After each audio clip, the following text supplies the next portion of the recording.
Well, hey, folks, for those who are jumping in on this conversation, wanted to just let you know what we are doing here.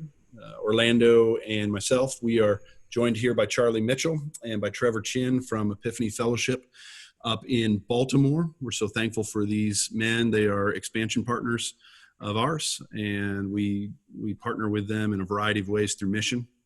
But they what we give toward that activity up in Baltimore, it pales in comparison to the impact that these men have had in our lives and in our church. You all remember a couple years ago, Charlie coming down and being a part of our conversation on the gospel and race. And Trevor, I remember, was cheering him on from home. And so these men for years have really been talking to us, even before that conversation that we had at Summit. Charlie and Trevor were gracious enough to walk myself and Jim Hines, another pastor at Summit, around the streets of Baltimore as we prayed for that city, but also really answering all of our questions that came from a place of either ignorance or a place of inexperience. And so just super grateful for the impact that they've had in my life and in the life of our church. And so we asked these men to join us just for a conversation to talk about what's going on in the world around us.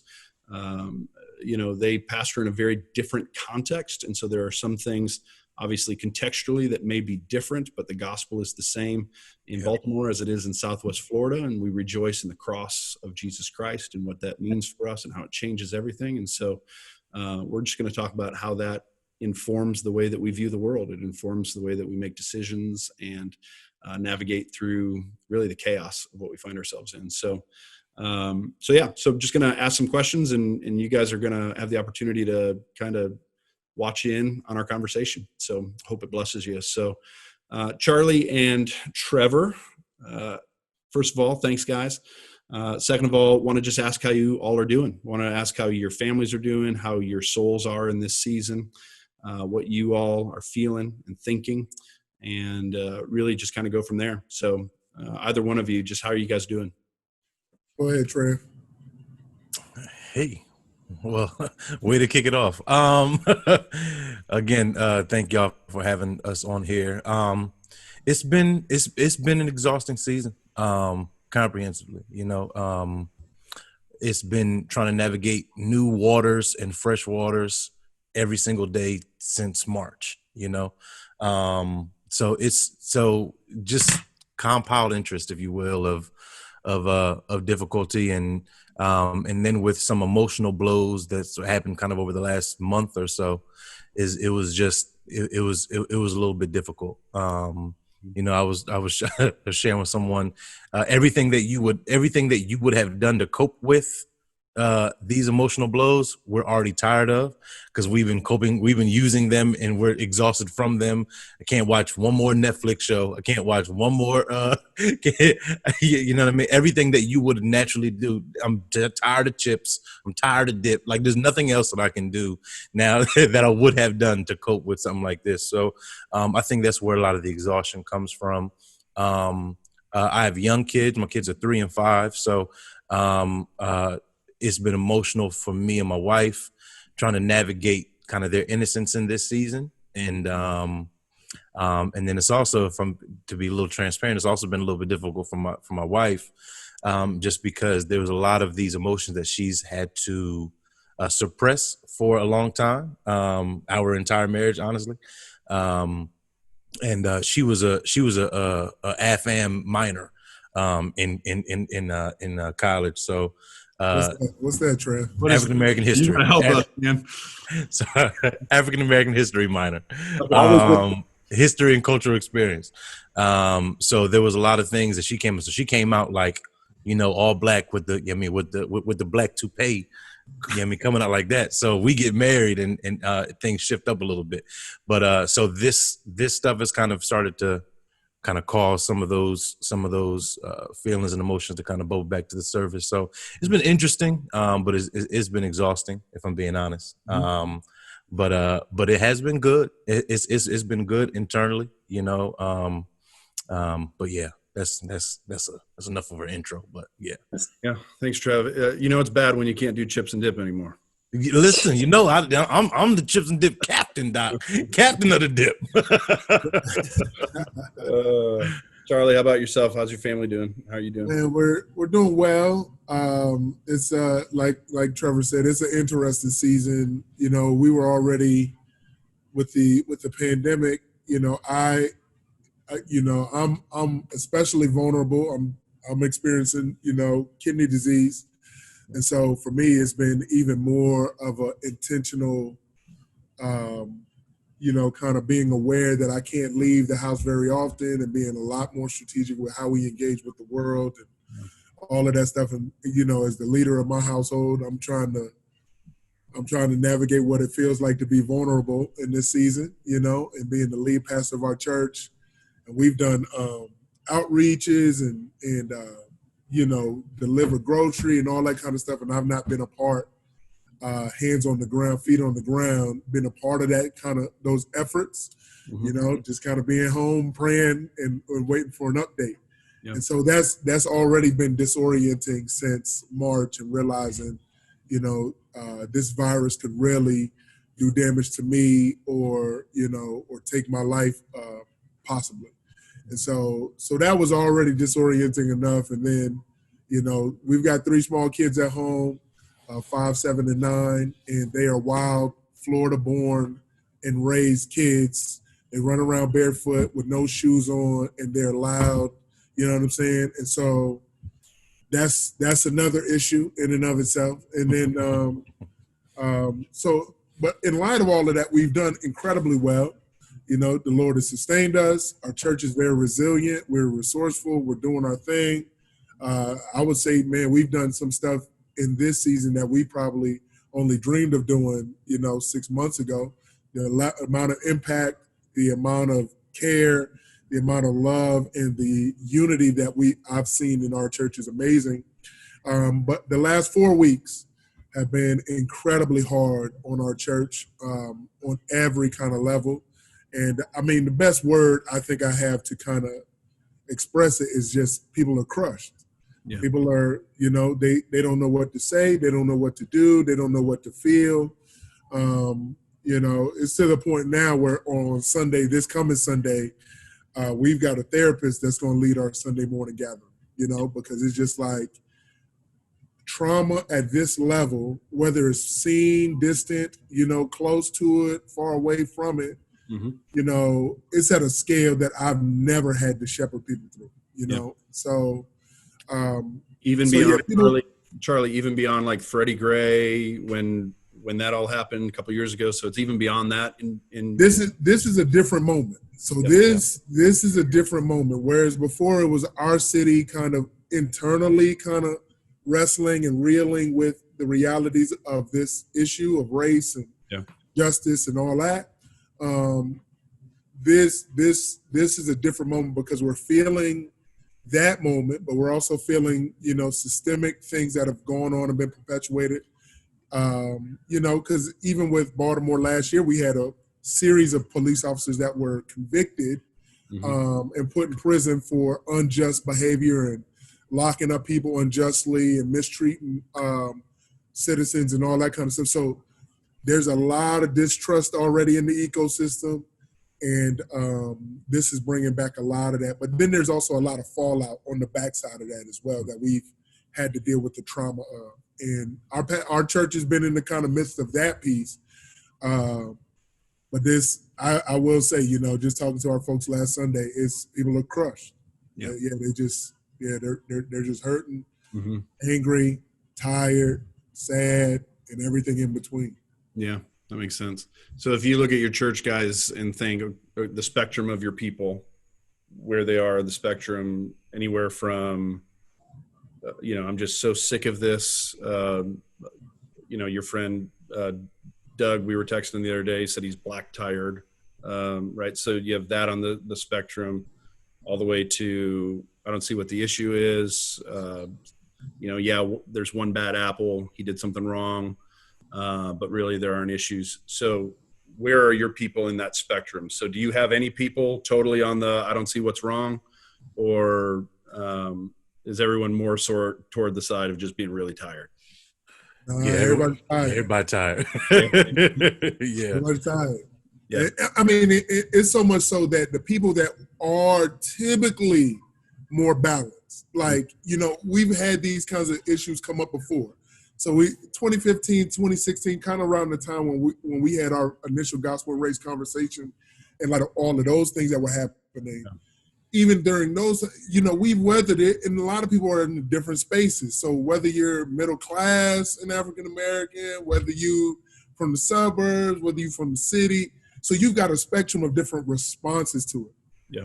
But the folks that typically don't respond, am I right, Trev? The folks that's typically like, listen, hey, I don't want no trouble. I do my job. I go home, and everything else that's them. Yeah. They are becoming, nah, this is too much. This is too much. Yeah, there's a group in African Americanism in general that they made it out. They got married, got a college degree. Both parents have, making decent money. They move deep clean into the suburbs. And it's kind of listen, what they doing over there is crazy, but I'm worried about me and mine. And we're doing well. I'm the only person in my family that, not me, I'm just saying that this from the mindset, they're the only person in their family that has a college degree, that lives where they live, that make the money that they do, that kind of has a settledness. But I think the problem rises in they don't have good answers because they're the top of at the top of their familial food chain. Yeah. So they don't have guidance. They don't know what's going on. But those are usually the folk that are like, I'm like, listen, my family's crazy. The world is crazy. But like my household, I'm good in my house. So I don't care what nothing else happens. Those when they come tumbling down, then that's when you have an issue. That's when you have an issue. Yeah. In other words, it's cross socioeconomic. It's cross, because we'll talk about class and all that kind of stuff or whatever, but we do deal with stuff differently. But collectively, African Americans are just, from my vantage point, people, because it's even different from south to north. Absolutely. I'm seeing if you deep down south, you tired. You up north, you tired. Mm-hmm. You West Coast, you tired. East Coast, you tired. And if you got money, you frustrated. If you broke, you frustrated. I don't think I've ever experienced this level of comprehensive disappointment in my life. As far as being an African American in this moment. And then I think, what is unique about this moment too, is I'm seeing a lot more white people feel that way than have been in the past. Yeah.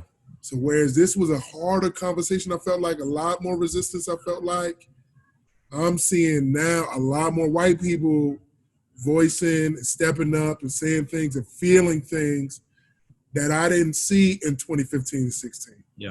That you're seeing expressed now. 100%. Which is unique. Yeah, that makes sense. Tell me, I think we can assume, but when you say you're tired, so I'm tired of this. Right. But so I can empathize with the feeling of being tired, but I don't know the experience that's led to your tiredness. So what is it that has gotten us to this point? How did we get here? What is it that when you say I'm just tired, that I'm tired because of this? Is it just everything, or is it something specific? So if I can hop in here, there's this concept of double consciousness that and we've talked about this even, Jamin, but like how there's a reality of when you're home, you're one way, and then when you're out, you're another way for your own safety, sanity, and acceptance, if you will. And that might sound crazy, but it's kind of reality. So there's a hat that you put on, kind of a professionalism hat, and then you take it off and you put it back on, and there's multiple hats now. And I mean, in leadership, you naturally wear multiple hats. Yeah. As pastors, we wear multiple hats, but even from a race standpoint, put certain hats on to be accepted in certain circles. that in and of itself is exhausting. And it's like you do everything in your power for your entire life to be accepted in circles that now you're continually reminded that they don't care.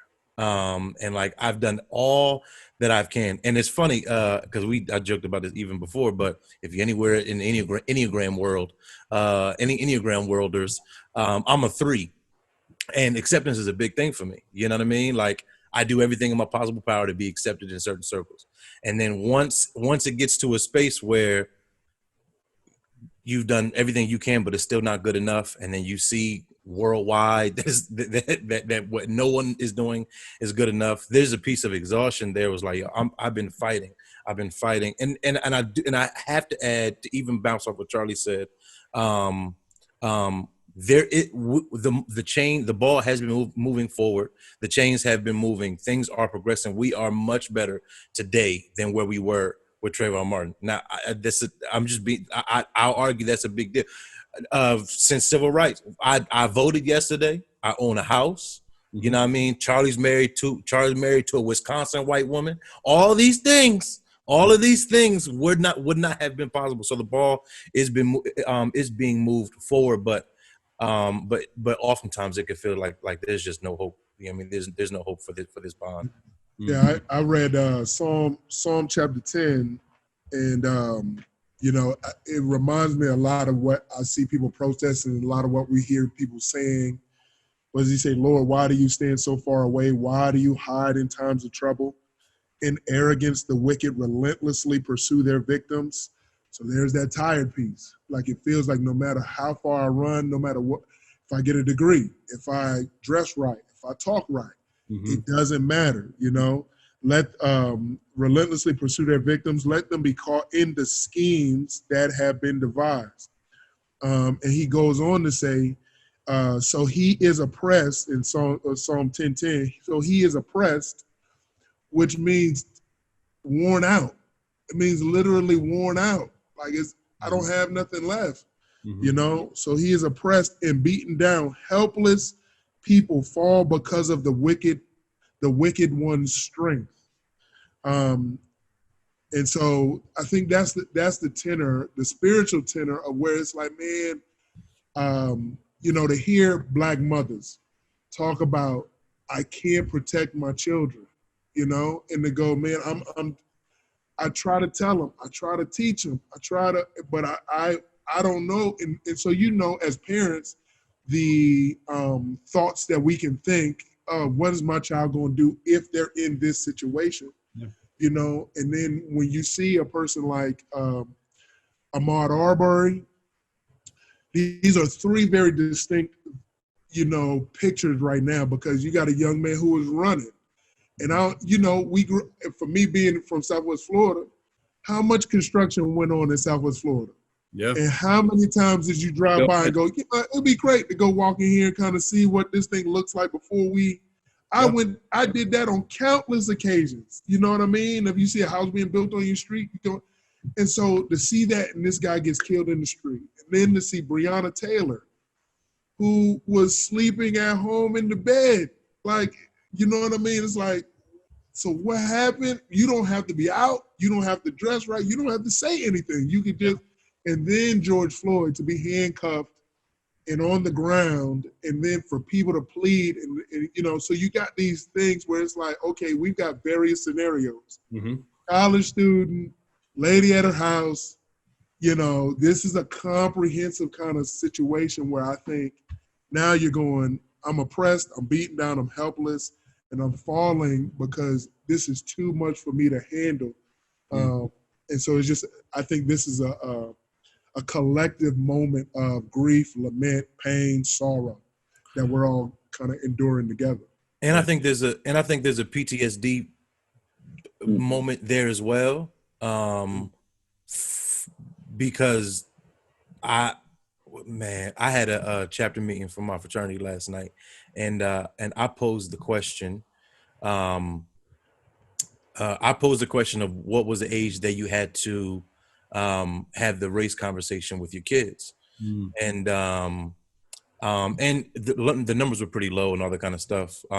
So I asked the question. I was like, at what age were you kind of exposed to injustice or whatever the case may be? And the numbers were like 11. What was the first time you got that you were harassed by police or got guns drawn? That's what the question was. What was the first time you got guns drawn on you as a in your lifetime? And it was like 11, Wow. 13, 12.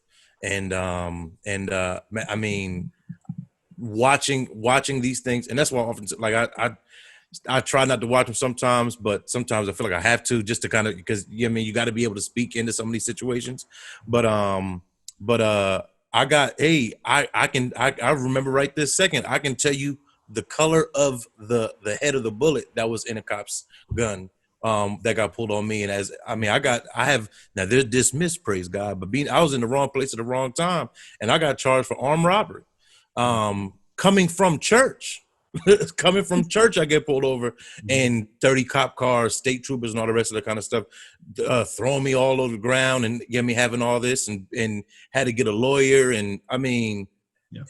as an 18-year-old church boy, like I don't know what in the world. Yeah. So to have all those same feelings and emotions that you're reminded of watching things like this, it's a lot. It's a lot.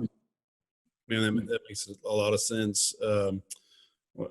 Just a couple observations as you're talking. In Orlando, I want you to jump in when you want. But you guys know we traffic in the foster care world and adoption. Our family and folks in our church. And one of the things that you recognize is that oftentimes kids from hard places, they get a bad rap because they make bad choices. Oftentimes.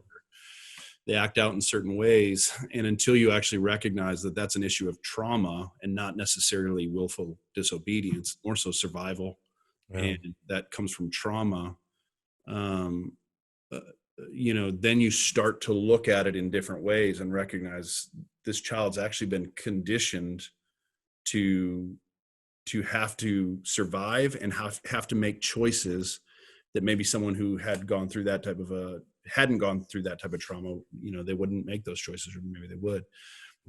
And so first of all, that's been helpful for me, even in understanding this situation of the trauma of years of having to watch these things on TV, having to experience these things that you all have experienced in your own lives, that it makes total sense to me that it leads to certain places of either being tired or speaking out or acting out, and we can get to that in a little bit. But I think trauma is a significant thing that people need to understand, as well as just, Charlie, you're talking about your own kids. You're trying to navigate through that. Trevor, you're talking about what age. You guys know that I have 6 kids, 2 are African-American kids. And when the stuff happened with Ahmaud Arbery, I was talking to my son, Andre, and just trying to say, hey, listen, it makes no sense. And I'm so sorry that you live in a world where you have to think about these types of things. But in that moment, I say to him, here's what I want you to do. Do everything that I do. Like just just watch the way that I conduct myself. And I think you'll be okay. Right. So that's me and my thinking. Right. Not even an hour later, we get in a car and we're driving and somebody rides up on me. And so I do what I do. I push on the brakes. I start to just annoy the person a little bit. Like, don't drive on my tail. He drives up next to me and we get into the whole thing, and he drives off. And then I remember, that my son's sitting in the back seat, and I told him just an hour ago, you can do what I do and you're going to be okay. I am struck with this thought of, man, there's a good chance if he acted the way that I just acted in that situation, he would not come out of it okay the way that I just came out of it. And that was a huge moment for me, even just in recognizing, man, I don't even know how to shepherd this boy's heart. Right. I don't even know at times how to shepherd my own heart and how to, and so yeah, I mean, talk to me just about that, just of what that looks like for you with your kids and how you all navigate through that. I'll say, growing up Southern and growing up big and dark skinned, like, I've done a lot of work I tell Trev this, I do a lot of work to police my own emotions, especially in mixed cultural company, because I'll be perceived as a threat. You know what I'm saying? So if I'm overly expressive, it could be perceived as a threat. So much so when, we bought our house in, Fort Myers, whatever, and I'm in the house and there's another friend of mine, my wife, and we're in there laughing and we had the windows open because I bought this old house, it didn't have no air conditioning. I don't know why I did that. But anyway, I bought this house and I was laughing and somebody called the police on me in my house. Wow. And so you talk about, being able to express yourself, just not even angrily. I definitely got the cops called when I was yelling and screaming and upset. So that definitely happened. But to laugh and people misconstrue it, and the police asked my wife to step outside so that they can ask her a few questions. Are you okay? So on and so forth. And so it's one of those things where it's like, man, the emotional toll that takes, that my mom had to have that conversation early on, just like, listen, you got to be careful how you do. And I think a lot of the way, y'all know my brother goes to Summit and all of that. A lot of the reason why I've realized a lot of the reason why we smile and we have a certain disposition is because our mom taught us, you know what I mean, to not seem, to not seem like we're a threat. And it's kind of a mechanism that we have to disarm others so that we won't be perceived a certain way. And so, but you shouldn't have to do that. You should be able to, engage in life. But those are things that you got to think through as an African-American person.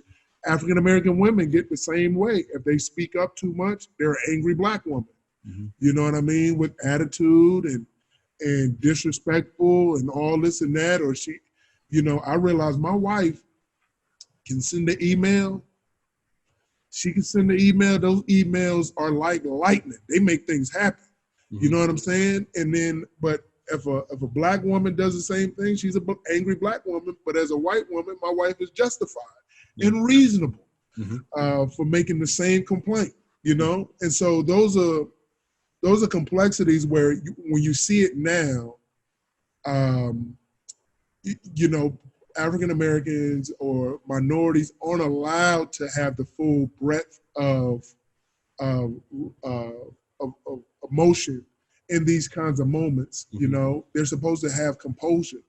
How are you supposed to have composure after decades and centuries of this kind of brutality, vivid brutality happening, and there being no real mechanism that you trust to see something happen, and so that's the hard part, because we know that, man, if Trevor yells or does something too loud in traffic or whatever, and we not in the South like you guys are, but it's like, man, I got to be cognizant, and I do that every day when we go on runs. I do that every day when I'm thinking about, am I going to be too close to somebody's car? Am I too close to somebody's house? Walking on the sidewalk, because I don't want to look too long at somebody's house. I don't want to look too long at somebody's car bumper sticker, because I don't want them to think that I'm out here plotting and therefore they're justified by reacting to me a certain way. So it's almost like you got to look up at the sky, look down at the ground, and just do not break stride. Just kind of stay focused so that nobody misjudges just my daily walk, And and from the kid piece, to echo what Charlie said, and I really got to point out, because Charlie and I have been talking about this a lot recently, there is a major difference of being from up northeast, and being from the South. And I was talking to a good friend of mine yesterday who's from Mississippi, who is numb right now. He's military. Two, he's from Mississippi. So he was like, I had the convo with him of like what age did you talk to your son about this? And his son is 22 right now, just graduated college. He said when he was 12 years old, from Mississippi. And I said, what happened to have you had that conversation? He said, my son saw a man get lynched when he was 12. And I was like, wait, talking about, I'm doing math in my head, like carry the one. That's 2010. He was like, yeah, like Mississippi, like this ain't nothing for us. Like this is, so I'm numb to this. And now, but me being from the North, from, you know what I mean? I grew up a lot in New Jersey. I spent a little bit of time in Ohio, but for the most part, it was Jersey. My mom instilled a lot of these things in me my whole life. Like, don't wear a hat when you drive. Don't wear all black when you're out in public. Don't, like, so there's things to this day. I still don't drive with a hat on today. Just like Charlie said, like it's subconscious, but it's an interesting dynamic of trying to help my kids, thinking through having conversations with my kids, because I don't want them to get knocked upside their head by the world and racism before I've had a chance. You know what I mean? And it's funny. So Charlie and I talked about this even a little bit yesterday about kind of just helping instill a general worldview of kind of how they carry themselves. But to the point, even to go back to the tire piece, I think a lot of the tire pieces, and again, we're in a these millenniums and Gen Zers and all them kind of stuff. Like there's a plug and play that there's an expectation for. They ain't have to listen to a minute of static before the record came on. You know what I mean? They ain't have to hold their CD player really, or their tape player really tight so things don't skip and carrying on. So like there's kind of an instantaneous thing that they want. That's not realistic in times like this. And this is really the long game. But that's why really instilling a kind of a worldview of care and of love. And this is what the reality is. But I'm tired that we have to have this conversation. I don't want to do that. Yeah. You know what I mean? I don't want to tell my son that in 10 years that he can't wear a hat when he drives. Doggone it, if he want to wear a hat, well, he can wear a hat. That's where the exhaustion comes from. And that's it. And yeah. Man, I really appreciate you guys again just spending this time with us, and just, it's so helpful for us to get a deeper understanding, and just hearing you guys say you're tired, and we hear that, and we our hearts go out to you. And so the fact that you guys would take this time, but there are many right now, and I know that this has happened before. There have been more, when these things happen, there are more people that lean in, and some with I'll be honest with you, some with true desire to want to learn, to true desire to how to use my voice, how to use whatever platform God has given to me. And then there are some, to be honest with you, they lean in to just antagonize, whatever you say, they've got to. And so I really want to just focus, like, to those who are leaning in and who are saying, I want to champion God's heart in this. How would you say, give us some context, because we're trying, when I hear you say you're tired, I'm tired, and not in the sense, I have nothing to add, but I feel already the weight of going, man, a friend of mine said it's like playing whack-a-mole. You got this down, and you're like, okay, now we can have a conversation, we can engage, and then something else pops up, and you're like, he just said, like, I don't even know how to keep everyone, like, keep your guns down. Let's just have a conversation. Can you guys speak to that? Like, what things could be helpful as we press in more and say, let's have an honest conversation about what's really going on, about race and the injustices that we see? What would be the things that you would say, like, almost like the do's, the don'ts? How do we not get involved in chasing all the rabbits, that what happens is we miss what we need to engage in? Yeah, we've been getting a lot of calls from pastors, a lot of calls from family, friends, a lot of households right now are on a huge divide, depending on where you fall on either side. So, so yeah, that's a great question. If you're a believer, you got to go back to the scriptures, because one of the things that I've been trying to help, especially pastors, to understand is many of us never took a class on this. You might have in undergrad took history class and a sociology class. That was the last time. And then we've not had any other robust conversation or experience or education on this.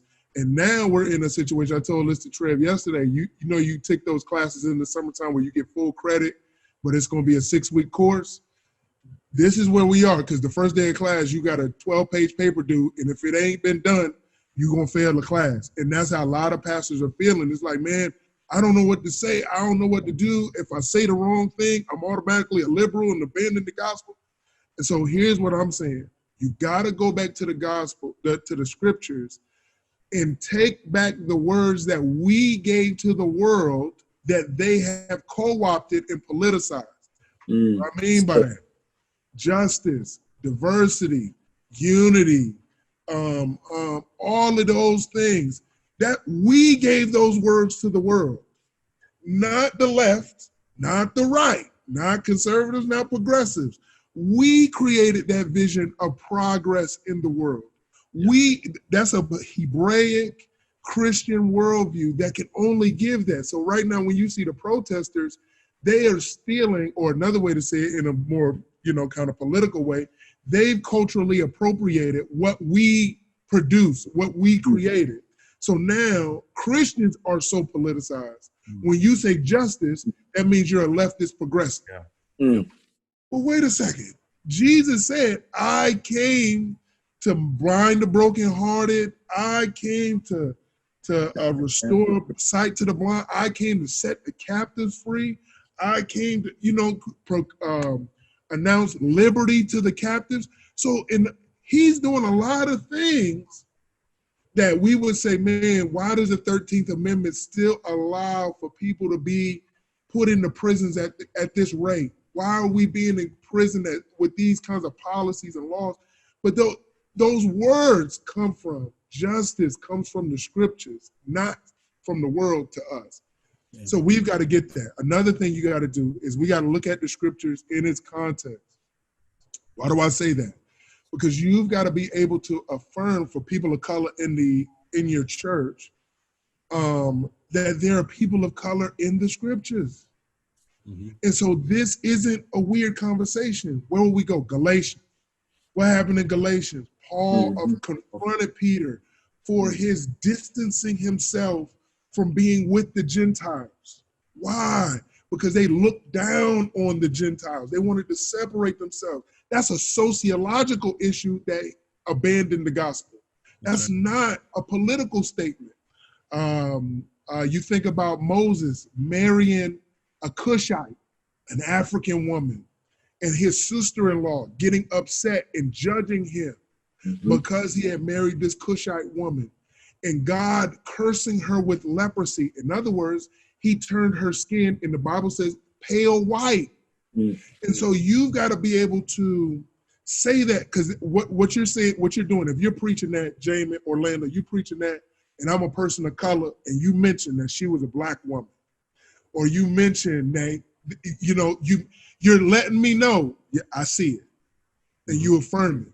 Because what has happened historically is we'll make all of that spiritual, as if Jesus wasn't a Palestinian Jewish man under Roman tyranny who had to physically flee from legal genocide, legalized genocide, to save his life, and he hid amongst Africans. Those are things that go, oh, this man, he sees that there's color here, because there's not a lot of representation. There's not a lot of statements made. And so that's the first thing you got to do. You got to go back to the scriptures with a new set of lenses that's not just spiritual and amorphous, but that addresses the human and the political and the social, because that's what it really does. Second thing I would say is you got to help people to not make this a us us and they issue. That's their issue. That's a black people issue. Why they. No, it's a we issue. What did Dr. King say? Injustice anywhere is a threat to justice everywhere. So if they'll do this to our kids, just wait a little bit of time. They'll do it to your kids. And so you've got to understand this. This is a we discussion. And in that we discussion, Black people did not create race. Black people didn't create racism. They didn't create prejudice. They didn't create these statuses. That was a white creation. And it's only, maybe 500, 400, 500 years old, depending on who you talk to. It's a new creation. It's a social thing. So what does that mean? White people have to address whiteness and white supremacy. And what that means, that we got to address the elephant in the room, that I'm white and I might be complicit. And what do I mean by complicit? We talk about sins of commission, and we also talk about sins of omission. Commission, you shouldn't steal, you shouldn't lie, you shouldn't kill, you shouldn't murder. All right, get that. That's easy. It's hard to talk about when you know you should have done right and you didn't do it. Mm-hmm. When you should have advocated and you said nothing. When you should have stepped up, when you knew that you benefited in some ways and historically from the pillaging and murder of other people, and you've done nothing to kind of at least address it, And so that's a harder conversation than this conversation because we friends. But what's going to happen and what's happening upstairs right now is my wife is going toe-to-toe with homeschooling, sweet moms that do Pinterest that are feeling judged because they're white. And now they've never known that they were white. They've never known that they were complicit. They've never known, and now they got their fists up and they're going, nope, nope, nope.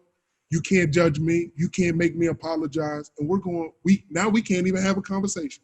Yeah. And households are being split because white people don't know how to talk about race from their vantage point, other than I haven't done anything. Yeah. And we've got to get a lot more articulation. We've got to get a lot more prophetic. We've got to get a lot more, because some people might hear what I'm saying right now and go, this dude is bought into all the stuff. And I'm going, no. Jesus condescended himself. He thought it not robbery to lay aside his deity and walk with us. Oh man, then that has a lot of implications for how we engage with one another and our influence and our whatever. So, but I need my white brothers to go, this ain't a they issue, it's a we issue. We're probably complicit in some way, I don't know. Mm-hmm. I'm gonna repent for that, but then I'm going to do the hard work of deconstructing those spiritual strongholds, because we fight not against flesh and blood. Yeah. Those spiritual strongholds, so that we can actually make, because what's going to happen after this riot in the loop? What's going to happen? I already know what's going to happen. There's going to be a huge surge of white backlash. That's just what's going to happen. Because right now, people are being pushed in the corner and feeling judged. They're sitting on social. 2 weeks ago, my wife would say she would sit up at night and watch TikTok to go before she went to bed. Because everybody's on there dancing, doing their thing. Now, TikTok ain't even safe no more. TikTok is politicized and Black Lives Matter and all.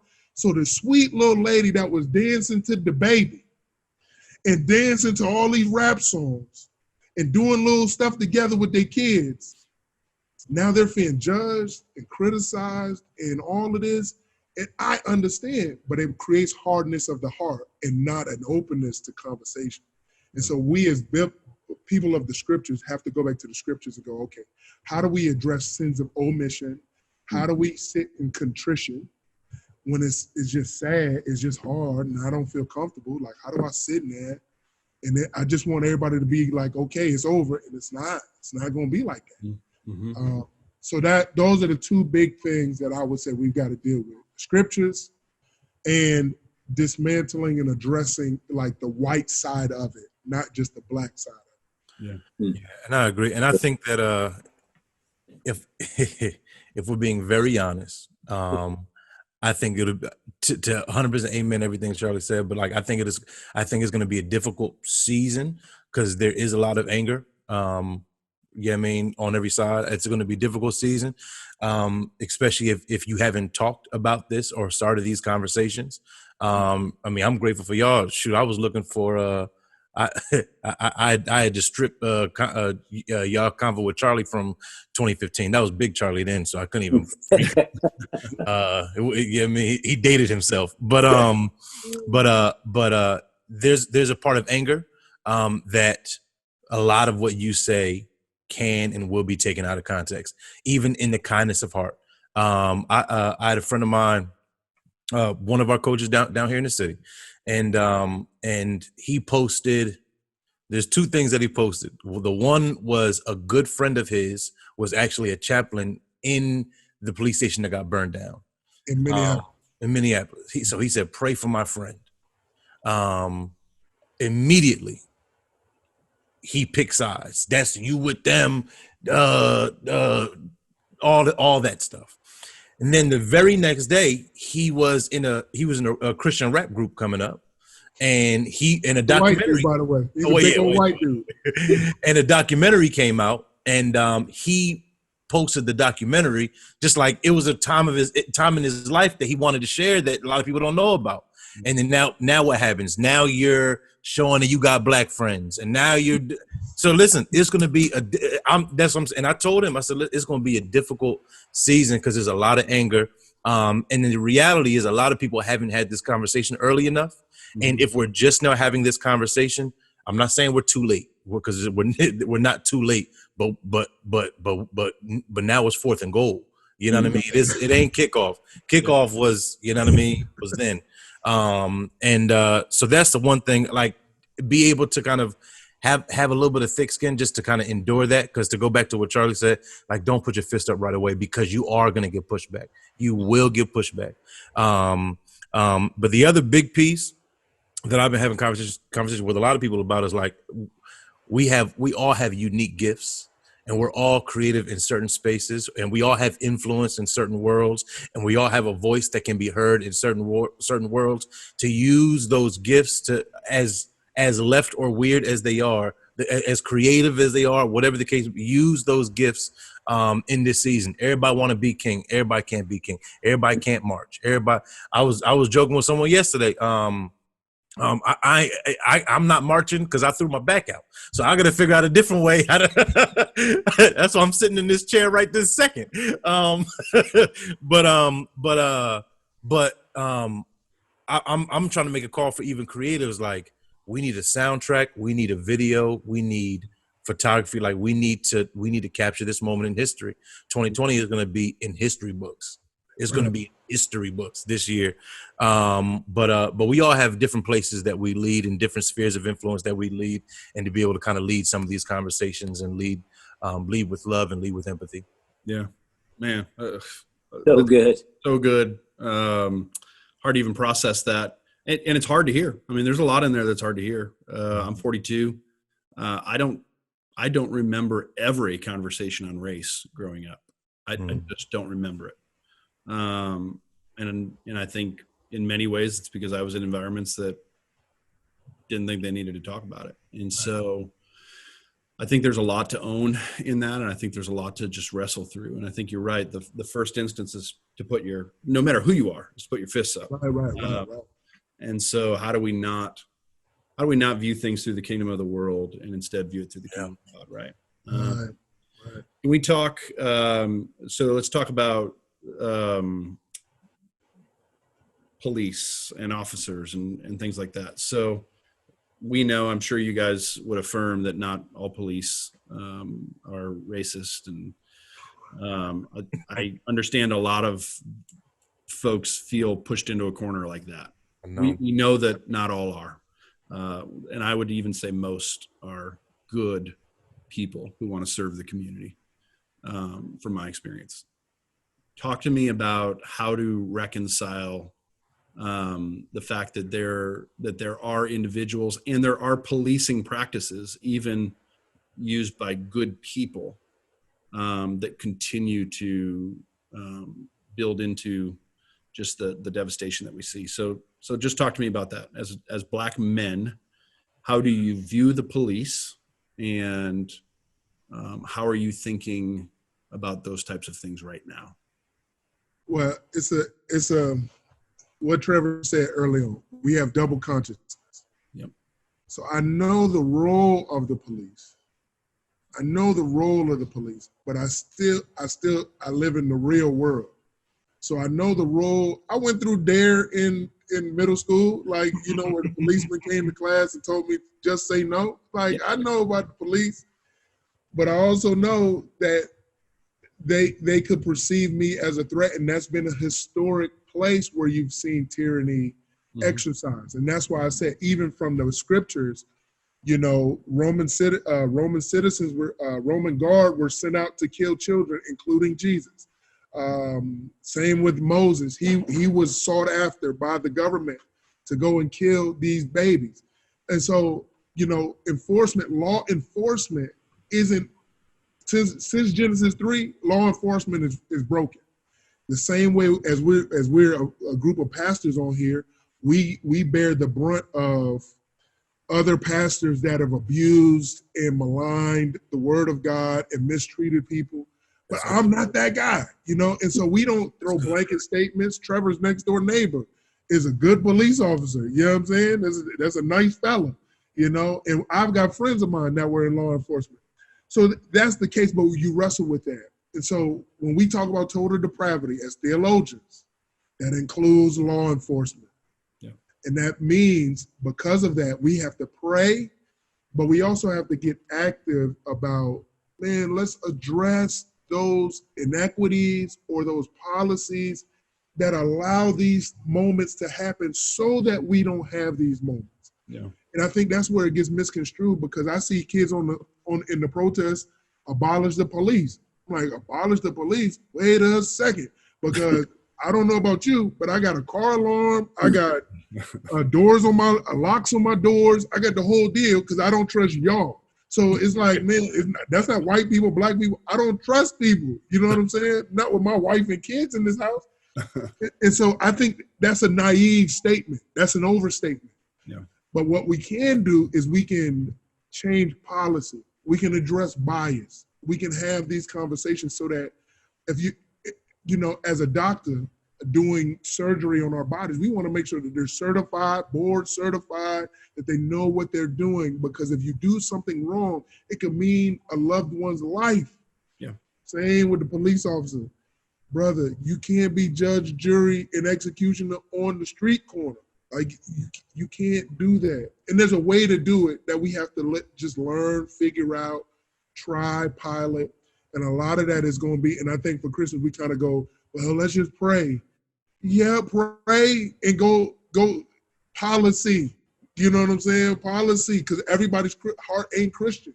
Yeah. And we're prone to make mistakes as humans. So therefore, we got to create policy to go, okay, how are these guys being vetted? How are they being trained? How are we engaging with the world? And so if I got to go through a training seminar, you can go through a training seminar on diversity and unity and collectiveness. And so those are the things where all black people call the police. It's not like black people just don't call the police, but we are fearful when we call the police. We are careful when we call the police, because it's not just that's why the woman in Central Park calling the police. Yeah, she was triggering something when she said, "I'm being attacked by an African American man." She knew that would send a signal, even if it was subconscious. She knew it would send a signal that would put her in a vulnerable position, and the police in an aggressive position, and a black man in a dangerous position. Yeah. And so we are all, man, we love the police. We pray for our police officers. We had police officers that was a part of our church early on, you know what I'm saying? And he moved on to another city. But listen, I'm going to call the police if something happens in my neighborhood, so period. But we want reform. We need reform so that we can be better. Yeah, I love I love the quote. Everybody hates police until they need them. And that's real. And my next door neighbor and the next door, both of those guys are Baltimore City Police. And I'll be honest, it's I think it was a godsend that allowed me to be here. Not that I had like a negative view of police, but I was just fearful of the police my entire life. That's the only place that I know. Like, it was, to this day. I mean, and my wife laughs at me now, but like, if we're driving in the street and I pass the police and music's turning off and can't nobody talk, like, we got to get past this moment. And that's been my posture for my entire life. I've had one too many incidents, run-ins, and pullovers. My best friend calculated from Thanksgiving to New Year's Day, how many times he gets pulled over. And all jokes aside, it was something like 23 times in 2 months. And out of those 23 times, it was zero tickets. But he moved back to, and this is where some this is where some of the reform stuff kind of comes into place. Because what happened was he moved back to the neighborhood that he got arrested for 15 years ago, for being a kind of a big time drug dealer. He was a big time drug dealer, went through his stuff. He ain't been in drugs for a very long time, but his name still kind of rang bells in the neighborhood. But this man got 5 kids now. He done settled. He's a truck driver, trying to walk with Jesus. All of these things, but based on the threat that he did pose, he'll never outgrow that piece. So there is that piece. But I said that to say, being next door to being in relationship with my neighbors, and having genuine conversations with them, especially in Baltimore City, because that's the other piece of exhaustion, to be honest with you, because 2 things that ain't stopped out here is coronavirus and regular Baltimore. Regular Baltimore ain't stopped, and coronavirus ain't stopped. So that's what I'm saying. This is compound interest at this point. But talking to him, he really showed me the exhaustion and humanity side, and how difficult of a job it was. We are born and taught to run from violence. Yeah. They are trained against how they're born to run towards violence. And he showed me, I mean, and he's a bright-eyed, bushy-tailed hustler. Like, you know what I mean? He's a DJ. He got a sandwich shop that his grandma run that he owns. He got another catering place. And full-time police. Like, you know what I mean? But he's always upbeat. But this last 2 weeks, every time he walks to the door, and I've been outside a lot because it's just been good weather, he just shakes his head. Man, I'm headed to another rough day, man. And it's allowed me time to be able to kind of stop and pray for him in those moments, and encourage him in those moments. And I dropped him some barbecue off yesterday, but it showed me kind of just the realness and the difficulty. I'm saying that to say, it showed me the kind of the realness and the difficulty of the job, and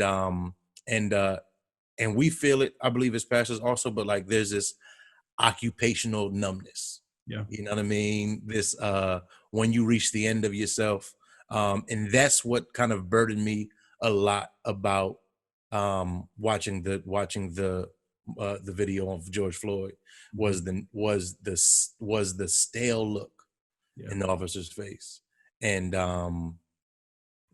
that's what I fear. That's what I fear, of continue to push our police officers that much on the front lines, that they got to deal with that much trauma. They got to deal with that much frustration. They got to day in and day out. Some crazy numbers, like, of Baltimore City Police done put a thing out. It's like 78% of something of the police department was alcoholics. I was reading an article about the percentages of police officers that get divorces. Like, we got to think through reform. We got to think through on the job training. We got to think through healthy ways for our police, for police and pastors to not be pushed to that breaking point of where I just don't give a doggone no more. Yeah. And I think that's where the frustration kind of comes in at.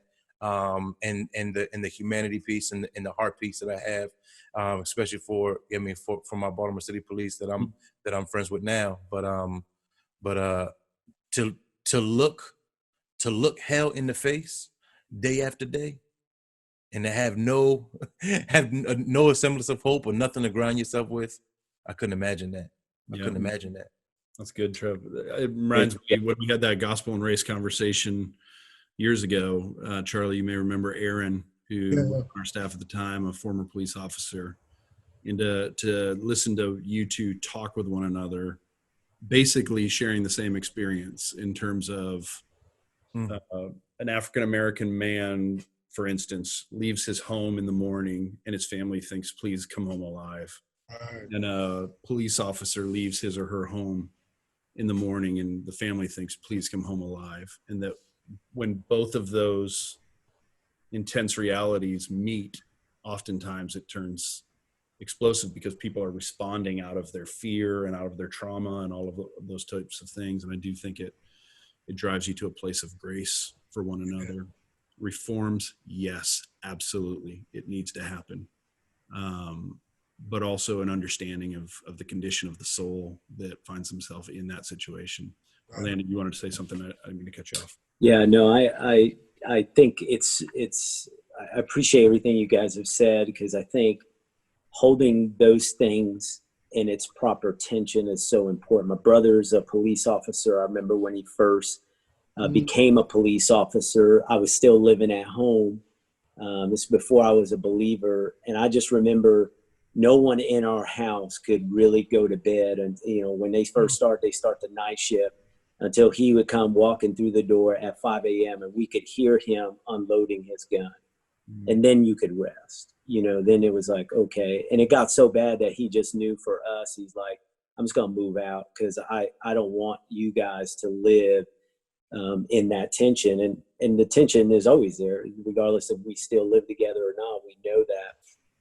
And so I appreciate what you guys are saying. And so the thing, if you guys could speak to this, I know it's getting late, is the wisdom and how to hold both things.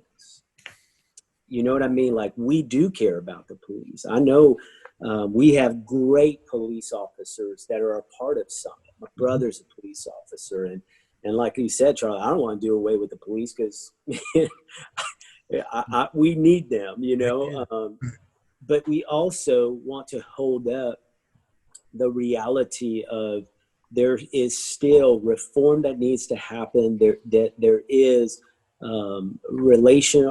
racial and civil injustices being done. So if you and this from a pastor, like two pastors speaking to two pastors, can you speak what have you guys done and that has been successful in saying, yes, bad, this is wrong, the ways that even now in some of the protests, the ways that police are being treated, and this is wrong as well. How do we bring that together? Does that make sense? Yeah.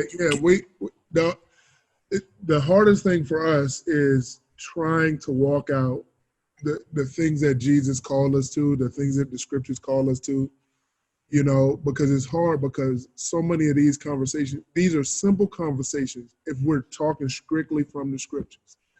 It's because so many of us are filtering it through our political ideology that you can't actually hear what I'm saying. You know what I mean? And so that's the hard piece, because it's like, man, what does the Bible say? Do justice. All right, so that addresses one group. Love kindness. All right, so do justice. Don't throw bricks at the doggone police. You know what I'm saying? And then what's the other one that we all supposed to do? Walk humbly with our God. That's right. So before God, we're both at the foot of the cross. We're both on equal standing. Yeah. Now, the taxes we'll have to pay in sanctification will probably be different. And so for some, it'll mean doing justice where injustice has been prevalent, and being prophetic and doing the hard work that comes with that. Yeah. And that is hard. And so that's where it's like, for November is coming up. Me living here in Maryland is different than living down south in a political season, because down south is so kind of muddled, and especially Southwest Florida, we got red, blue, everything, Hispanic, Northerners down south. So it's a lot more muddled and kind of whatever. Here in Maryland, DC area is more stark and clear and like pocketed, and so I'm going, so you say something about policy and everybody's automatically just chose a side, and I'm going, no, I'm both and. Yeah. If I say I'm pro-life, black people automatically go, oh, so that means he's conservative Republican. Mm-hmm. Well, go on, I'm pro-life because the Bible says be pro-life, but I'm pro-life from the womb to the tomb. So all the way till they are under the ground, I want pro-life. And then somebody will say, well, you know what I mean? Well, we should protest or whatever because there's injustice. No, you're a leftist, progressive that's abandoning the gospel. And I like that because that's where Jesus stands. That's right. Every time the lawyers would come to Jesus, what did they would do? Jesus, what do you think about this? In a way to trap him. What did they say? Jesus, all right, now here's Caesar says that he's God, and are you going to pay taxes? Give to Caesar what's Caesar's, give to God what's God's. Dang it, we couldn't catch him again. The slippery one. Wow, because he's not bound by the kingdom of this world. And for us as kingdom citizens, we've got to be able to proudly stand with our police brethren, our white brethren, and be able to say, man, we got to hold your feet to the fire, brother. Just like my feet got to be held to the fire, I got to hold your feet to the fire. And I know it's hard to do that behind the blue shield, the blue wall of silence. I know it's hard back there. But I need you to go back there for us. If you're a Christian. Same with African Americans. As me and Trev, we'll be called sellouts, soft, y'all ain't for the people, y'all just want to kowtow to white people, y'all ain't really with us. Listen, brother, you got to come back to the table. You can't say F all white people. You just can't if you're a believer in Jesus. You can't say I'm out of cheeks to turn. You can't say that. Not if you're a Christian. Brother, I need you to come on back over and sit down because we got to wrestle this out. And so I like being in that position because that's where Jesus is at. I would much, but if you feel comfy, cozy in one place, just all Republican ideology, all Democratic ideology, all progressive, all conservative. So can I speak to that right there though? Because that was my point. Your genuine empathy won't come from an article that you read. It's only going to come from real life relationship. That's good. And I think we oftentimes can get stuck in our circles. Everybody. There's the book of why do all the black kids sit together at the lunch table? We can get stuck in our small pockets. And like I said, my heart broke and my heart changed after having genuine conversation, genuine relationship with my neighbor. So much so when I go on vacation, I'm on the phone with him like, yo, listen, I'm out for these days. Hold me down. Ironically, Charlie came to the crib one day. He was like, hey, yo, son, there's some big black dude on your porch. You supposed to be there? I was like, yeah, that's my dog, man. He all right. But genuine relationship allows us to have these conversations. We're having this conversation right this second because of genuine relationship. You know what I mean? So like that, my argument would be seek relationships outside of the small bubbles that we live in, because those are very comfortable. Those are very comfortable. But we can have a broader understanding of the world. Just with relationship, we can have a larger worldview just by relationship itself. Well, yeah, and that's why I say, man, if you're comfortable and cozy, and that's the hardest part, because those dinner time conversations, that's hard to make it awkward. Hey, you can't say that about black people, man. You just can't say that. Yeah. Or us at a barbecue. Listen, you can't just call you can't call police pigs, bro. You can't call them all because one of them is my bro, and he done took care of us. Like, yo, you can't do that. And so put your mouthpiece in, put a cup on, because you're going to have to take some L's. You're going to take some losses. People going to unfriend you and say that you abandoned this or traded on that. But man, that's the place. That's where Jesus. And so I read the passage this morning, Isaiah 53. Jesus was crushed for our iniquities. That's right. He was spit on. He was rejected. He was despised by men. A man acquainted with sorrows. If it happened to Jesus, I got to get acquainted with sorrow. You know what I'm saying? White, black, Spanish, rich, poor. I got to get acquainted because he's the crushed Savior that I serve. Yeah. And so for us, that is the journey that we're all invited into. And so for Summit Church, we pray for that. Pray for that for Epiphany Church. You know what I mean? As people get militarized for it and all that. But man, we're going to do the best we can to see the beloved community actually take shape. Because when we get to heaven, I'm going to still be black. You're still going to be Cuban. You're still going to be white. You know what I'm saying? And we're going to worship Jesus all together. Yeah. So why don't we get a little taste of that while we're still here together? Yeah. Amen. So good. Thank you, thanks. guys. Yeah, thanks so much. We got to bring this to a close because Trev's got to go pick his kids up. He's a good dad.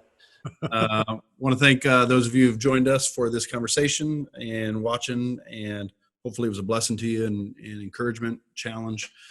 Let's keep having conversations like these. Let's build relationships with people that don't look like us, and let's give them Jesus over and above our ideologies and policies and all those things. Give them Jesus. So that's what we want to do. We love you. Thanks for joining us today. I'm going to end this conversation right now.